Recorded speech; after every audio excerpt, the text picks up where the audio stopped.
ధర్నాలు చేస్తున్నారు. అది అక్కడ చేస్తున్నారు కదా. ఇక్కడ విద్యార్థి సంఘం నేనేమంటానంటే నా దగ్గర ఒక విషయం చెప్పు. నా స్వార్థం నాకు ఎమ్మెగనూరు ముందు, నాకు ఎమ్మెగనూరు జిల్లా కావాలని ఉండొచ్చు.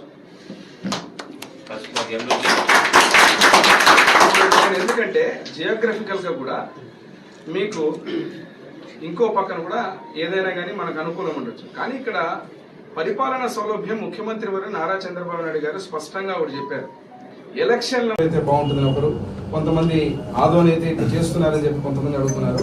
దీని మీద మా ముఖ్యమంత్రి వారి దృష్టికి తీసుకెళ్లి చర్చ చేయడం జరుగుతుంది, ఏ రకంగా ఉంటుంది ఏ రకంగా ఉంటుంది అని చెప్పి. ఎందుకంటే దీంట్లో ప్రాంతమే కాదు, పరిపాలన సౌలభ్యమే కాదు, అదే రకంగా అందరికీ తెలుసు మీకు ఎట్లా ఉంటుందంటే ఈ ప్రాంతంలో మన కర్నూలు అనేది మనకు 75 కిలోమీటర్లు.